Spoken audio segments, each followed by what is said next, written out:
Another Sunday morning ride, and here I'm going to do a little Duke 200 ownership review, or owner review. So what can I say about this bike? As far as the bike goes, if you want to know the specifications, it's in the internet, so I'm not going to go over all the technical details.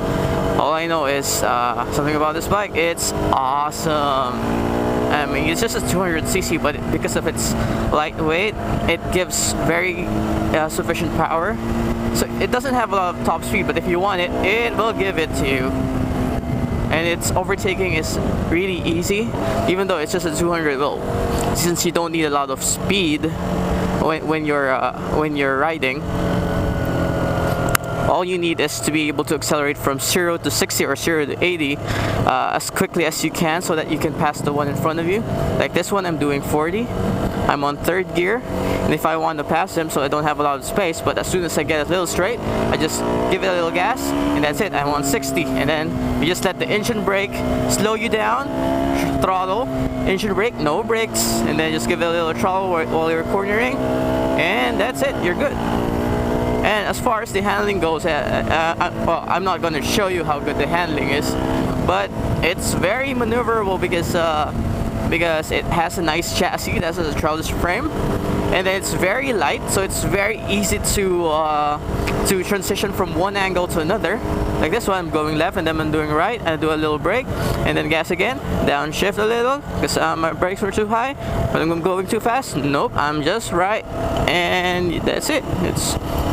It also gives you a lot of confidence while you're doing that, because you have very sticky tires. At stock, you have that those MRFs, 150 at the back and a 110 at the front. When I had those, because I already upgraded to a different brand of tire, but when I had those were pretty nice. They were pretty grippy. Although you just need to be very careful in the rain, because the back end tends to slip.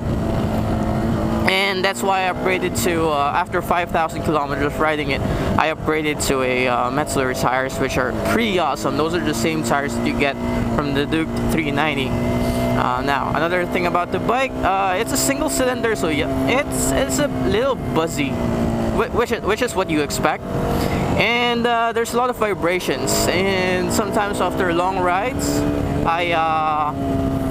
my right hand tends to be a bit numbed because of that sensation, but it's alright. It is what it is. Oh, it's a single cylinder. What do you expect? If you want a smooth engine, probably get a parallel twin. This is how single cylinders are. And good thing about single cylinders is it's buzzy. It buzzes you. It has a nice buzz. It's not the bad kind of buzz. It's all the way to 10,500 RPM. And this engine, being a KTM engine, it loves to rev, and it's pretty much bulletproof.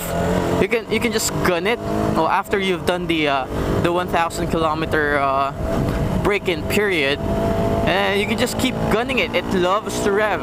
If you do it very slow, it tends to be a little lax. So this engine has like two characters. Like this one, this is a sedated cruising guy, which is really boring. And I don't know, the bike has a certain character that, oh man, you're so slow, you suck, I hate you. It wants you to make it scream. That's how it loves it. And then the engine brake is really strong. And when you're trying to go into corners, sometimes I don't need to brake. And even on 2nd gear, I can, without touching the brake or the clutch or anything, you can go to a standstill on a flat surface on 2nd gear. That's how strong the engine brake is, but not too strong that it would interrupt your cornering. Like here, I'm on 3rd gear, just let it go, let the angle in, and then if you want to tighten a bit, yeah, you can do that. Then transition from the other one. It is just an amazing bike. Maybe the only complaint that you can give from this is, nah.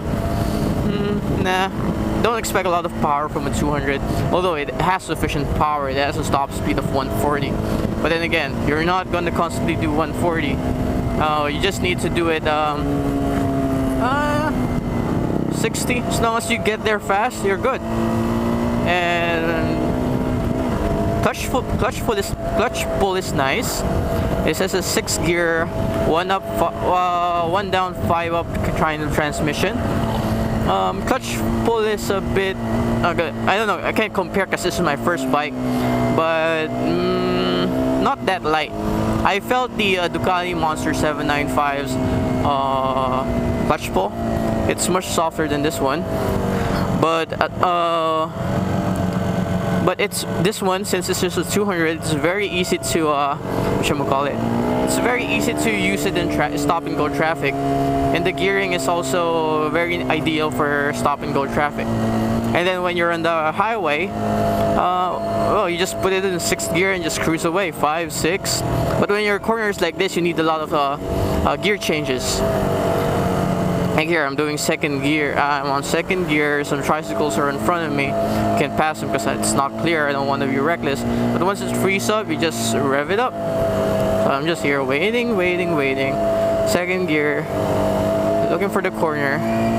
Another corner, and then is this gonna open up? Yeah, I think this is going to open up. It opens up and just wait.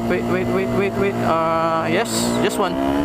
This is 2nd gear. No need to upshift 3rd because you need the engine brake to help you. But if you want to use the brakes, rear brakes, just like other motorcycles, I don't expect a lot of them, because most of the time you're going to be using the front, and the front are amazing on this one, especially when you have grippy tires. It's it engages better because it's not, but I haven't locked it up yet. Fortunately, I don't need to do that, because the model that I have does not have ABS. But the brakes are good. I've done more than 6,000 kilometers on this one, and the brakes have not faded yet. The brake pads don't need replacing yet. So they're made by Vibre, which is just a Brembo. You can't go wrong with Brembo. But brakes, it's alright. Brakes are nice. Engine, well, I've said about it. Engine's really good. Brakes are nice. Seating position is upright. Although this bike is a bit too tall for me, I'm just 5'3". But since it's light, it's really good to handle. I once had this lowered, and now I have it back to stock position. Because I already got used to riding the bike, and the seat is a bit hard. After a long, I don't know, 3-hour ride, your butt starts to get sore, but that's all right. I still get to enjoy the ride. Yeah, so that's it. So if you're planning to get a beginner bike or learner bike, you want to start riding, KTM 200 is one of the best bikes that you can get, because, well, if you're starting and then you start with something like this, it's not really intimidating. It's just a 200, and it has the brakes, handling, chassis to keep you safe. Excuse me, guys. Cheers, guys.